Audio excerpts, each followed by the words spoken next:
So this is Roushanak. She's an accomplished AI scientist with a PhD from Heriot-Watt University. She specializes in computer vision, medical images, and data science, developing advanced algorithms and models for healthcare applications. With expertise in deep learning, she has contributed significantly to AI projects in the healthcare sector, particularly in improving radiotherapy treatment.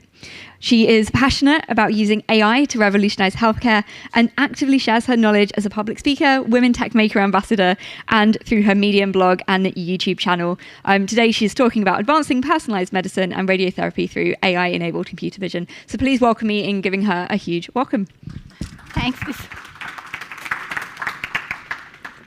Thank you so much, Lisa. Hello, everyone. I hope you're well. Thank you so much for coming to my talk. I hope you can hear me well, and of course, seeing the screen.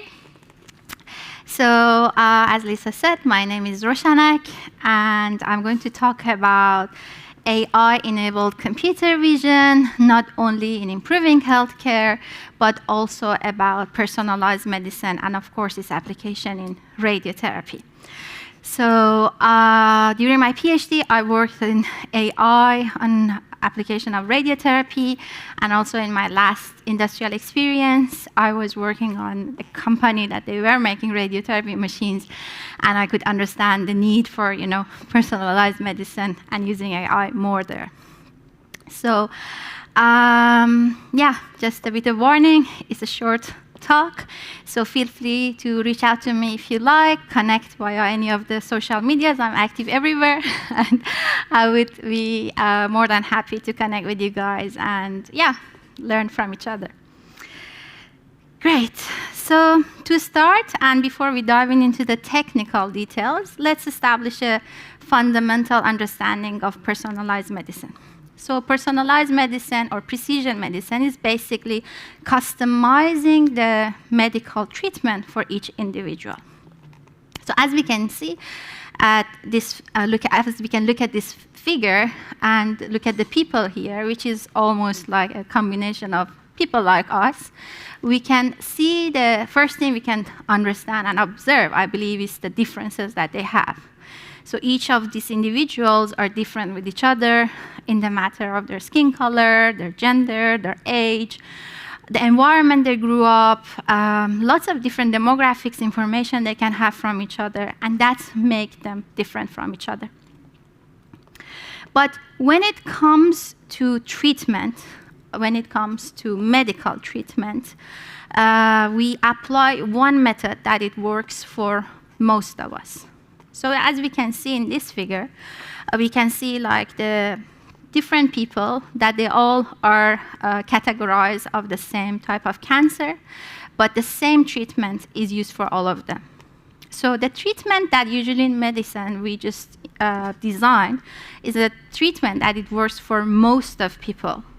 We know it wouldn't work for some, but as far as we know for majority it works, we just apply that.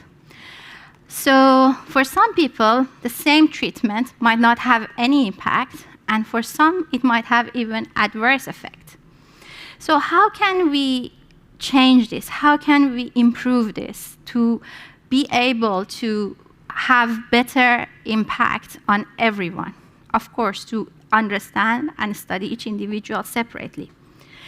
How can we do that? We can extract more information from each one of us. Let's say if there is a patient, there are different images we can get from them, blood tests. The information which is already there when there is someone who is, let's say, suffering from colon cancer, this data is already there. But for a human, for a doctor, it's very difficult to look at all of this data at the same time and understand and find a pattern, in each one of them and understand that. But for an AI system, that wouldn't be difficult. For human, we might have to need many different experts, and they have to be in the same room at the same time to have, the same understanding of that patient to design a treatment. It takes a long time, right? And it would be very expensive. But let's say we have an AI system that in the matter of milliseconds, it can look at all the data from the single person and understand what's going on and what would be the best treatment we can have for that patient. What would be the outcome? Of course, it would be the personalized medicine that we can have. Instead of one-size-fits-all approaches, we would have this transition to deal with, understand the patient and understand all this complexity and have a better treatment that have the better outcome for sure. So AI-enabled computer vision is the convergence of AI and visual data analysis. So in healthcare, we are already using this, and it's a game changer for sure, which is getting better and better every day. We are talking about systems that can extract meaningful insights from our body, inside our body. Things that you guys know about it, like CT scans, MRIs, ultrasounds. So these insights translate into more precise and personalized diagnosis, but we are not stopping here. We are still need to leverage AI powers to enhance the treatments such as radiotherapy. That I'll tell you more about it here. Just was wondering if any of you guys know about radiotherapy, or do you know, like, how does it work? Or, good, I can see some of you are nodding your head. And I don't know if you might have seen some of your friends, family, that they suffer from cancer, and this is one method that they use to cure cancer, to help those patients, to treat cancer, actually. That's a better word, yeah. So radiotherapy is done via these big machines called linear accelerator, or LINAC in short, that basically LINAC radiates like high dose of energy to the cancer cells and tries to damage the DNA of the cancer cells. So it's a very difficult process. It's a very time-consuming process. I'll tell you more about it in the next slide. But the whole purpose is to damage the cancer cells and not damage or try to keep the healthy cells, just keep them as it is and not harm them. So here I just put this slide to show you how is the process from the day that they decide to choose a radiation treatment for a patient until the treatment has done. So in number one, we can see, like, at first, the doctors acquire just images from the patient. So now we just get, let's say here, some images from the brain and see what's happening in that patient's brain. In number two, a very expert radiotherapist, that these people are trained for many years, should sit down basically in the computer and draw the shape of tumor on each slice. So it's a very time-consuming task, and it's a very difficult task.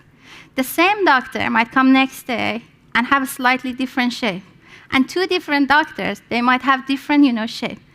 And you have to imagine that how critical is this job, because one cell, one pixel, categorized as, healthy and unhealthy, can, have a big impact on the patient health. Basically, it can kill the patient if, like, there is a wrong delineation. And with this information that they are all up to here is just before any treatment happens. This information, of course, are given to the system and to the people that they can estimate the amount of dose that it needs to be delivered to that patient based on his tumor type, tumor shape, and lots of different information that I don't want to get involved in, and it's beyond, of course, my expertise as well. But they came up with the shape that they want to treat that patient and treat, let's say, kill that tumors, okay? And then with this shape, before any treatment happens, we have this shape, we start the treatment. So we put the patient inside the linear accelerator, and the treatment starts.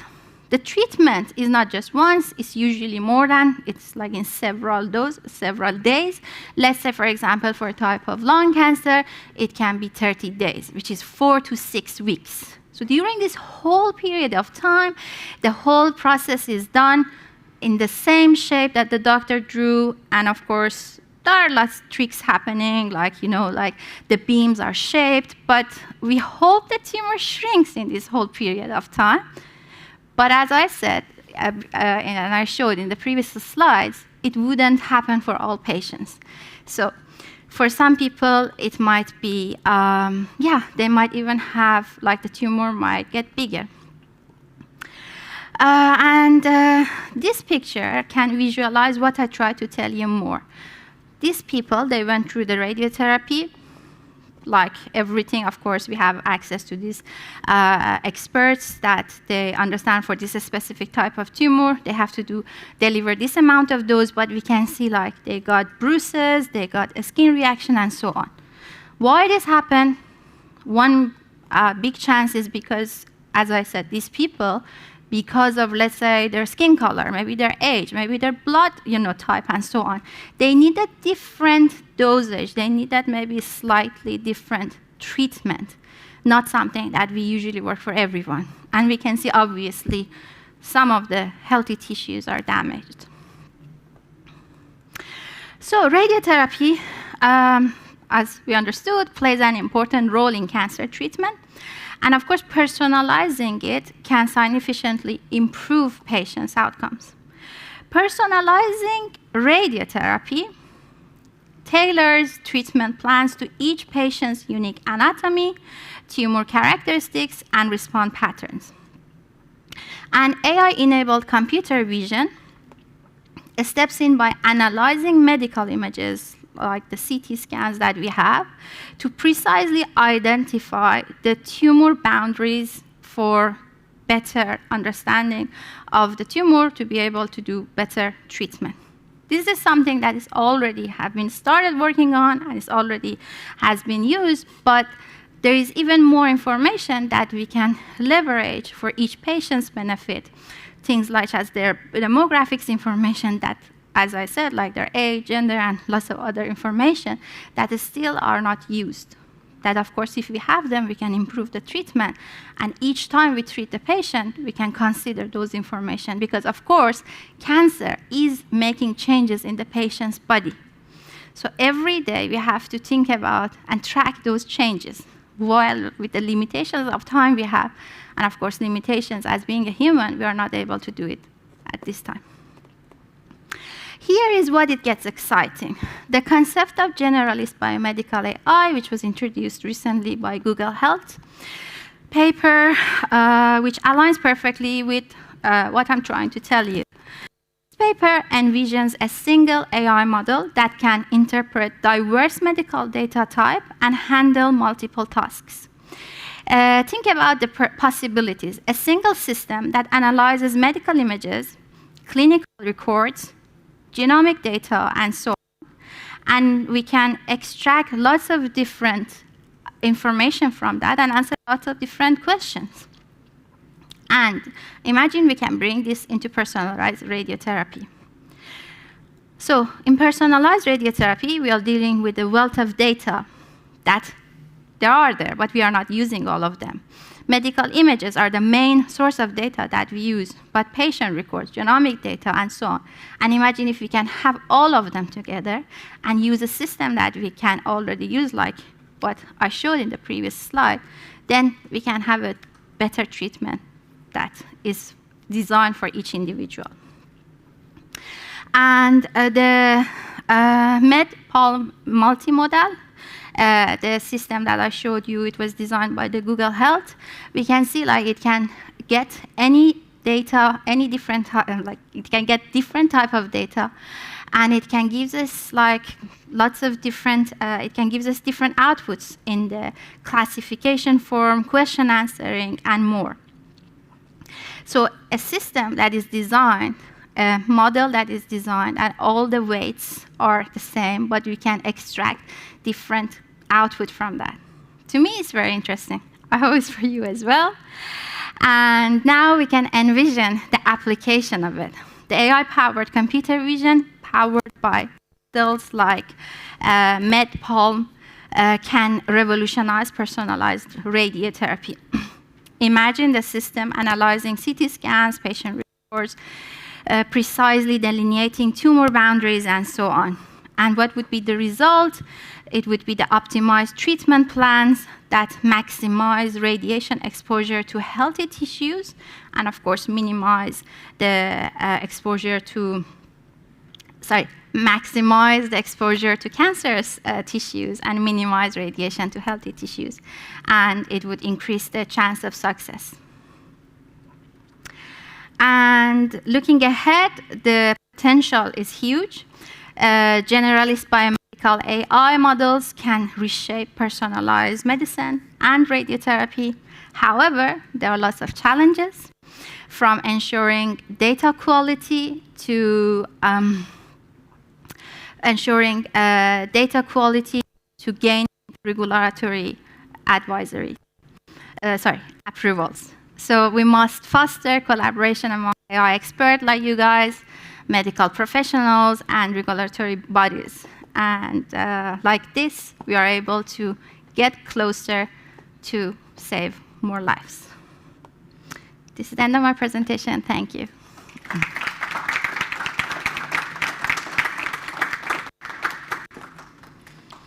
Do you have any questions? Thank you, Roushanak. That was very interesting. Is this similar to the Gato model?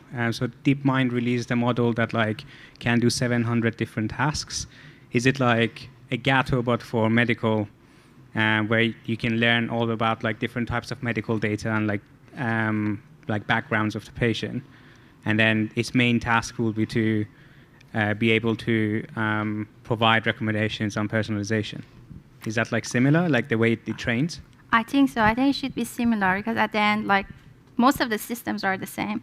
But I don't know about the Gato that you're talking about, but I believe at the end, all these multimodals, the more data we have, and then of course how we are fusing them, that's important. And doesn't matter what type of data it is.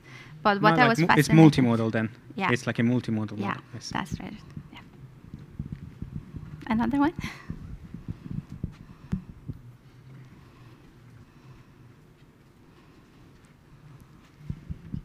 Thank you, Roushanak. It was very interesting.